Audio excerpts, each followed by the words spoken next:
Hello, welcome to JEM Technologies Ticketing Consolidation Program Technical Presentation.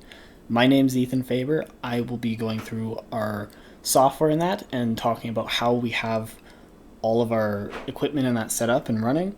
So originally our program started with Longview. There was an issue with going through multiple ticketing systems with multiple clients coming in because you have many different areas that you have to deal with. So our program takes all those, consolidates it into one area for employees to access.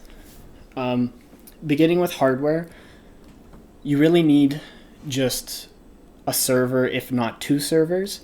You can have, and then in terms of server, the server services, on that hardware you want to host supposedly an RDS. Anywhere you can host it, but RDS is the best. This way you'll have your employees remoting in to access our front-end program, and to tack on to that security-wise, you're going to want an intrusion detection system, a VPN for your employees, stuff around that area to make sure it's secure and nobody's getting into this thing who's not supposed to. Networking setup, like I said, you want a VPN. Your server is going to be on your own company's private network. And you're also going to want a database in the background, either hosted on the same server or on a separate one. As long as they can communicate with each other, that's fine. So, starting with the software, for our front-end program, I just cleared our database, but before we go through this, we have our backend program.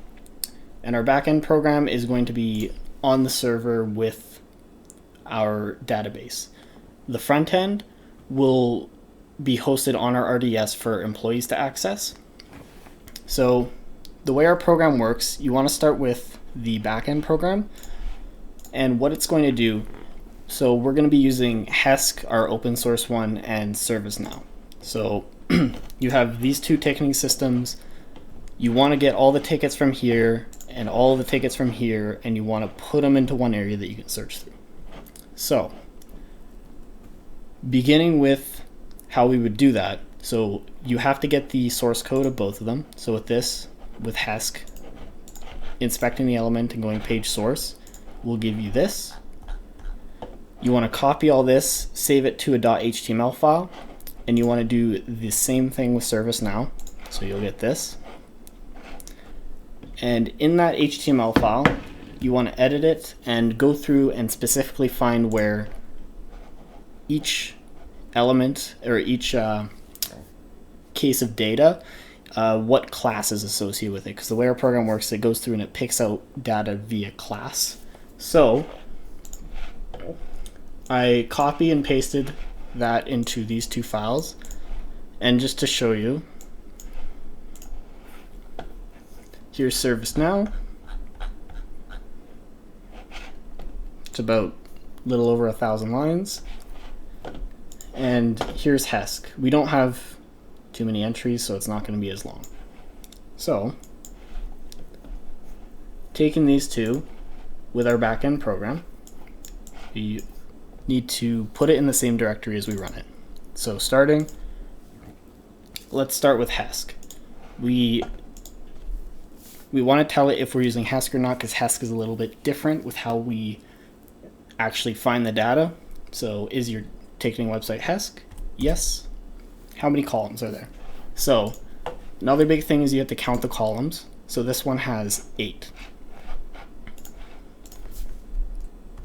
8. We named our file HESC.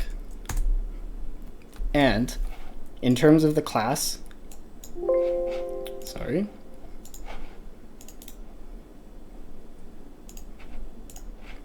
in terms of the classes that are in here, it is admin white. You can see all this data associated with admin white. And then there's also admin gray. So there are two classes we have to deal with. So with this, we do add admin underscore white. Is there a second class? Yes. Admin underscore Gray. And it's important, admin white has the column names in it, so you want to enter admin white first before admin gray. What do you want to name it? You can name it anything. We'll name it HESC.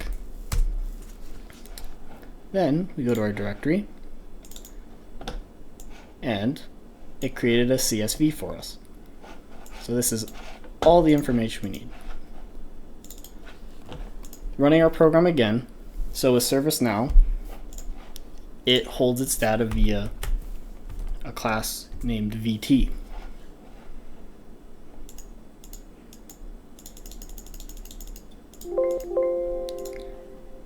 Here, I can show you with the program. So we are not working with HESC. There are 12 columns. We named it ServiceNow, and it is the VT tag. There's not a second class, so we say no. And let's say we name it Service.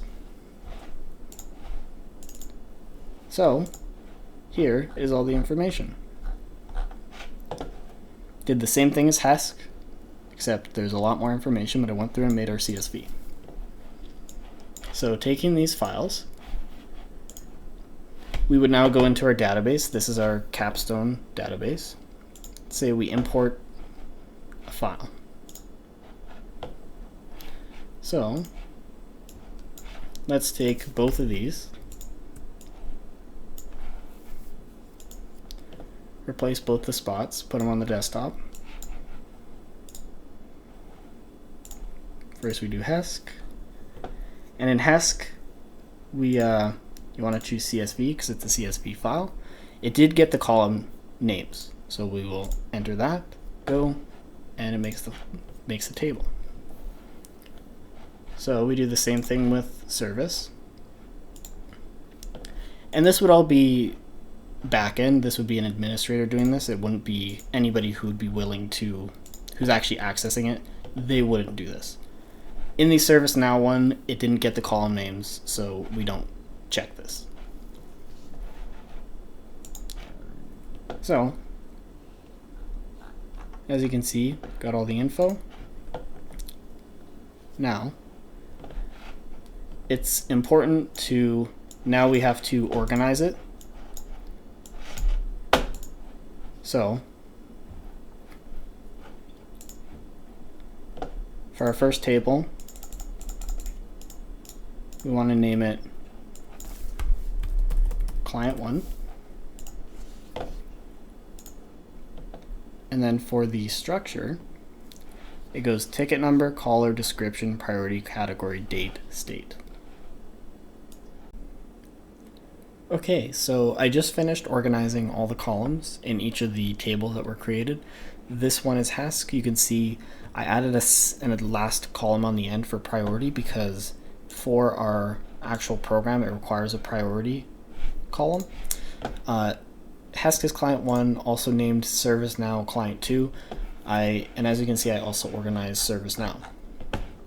So going to our front-end program, you can see now we actually have data.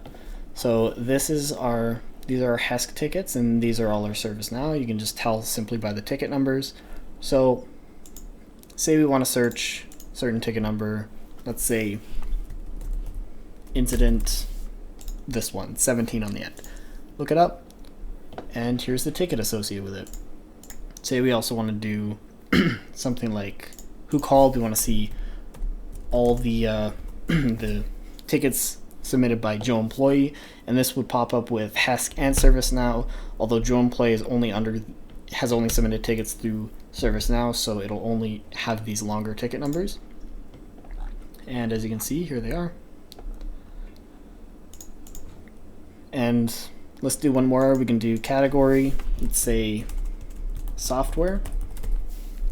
We search, and here's one that also has a software ticket under HESC. We only had 5 tickets, so that's why it was so rare to pop up, but here's one with the category software under HESC, and the rest are ServiceNow. But you can see it pulled up all the software tickets. At the top of our program, we also have a link to HESC, obviously because we're dealing with HESC, and if the person using it wants to go back there. And we also have a link for ServiceNow.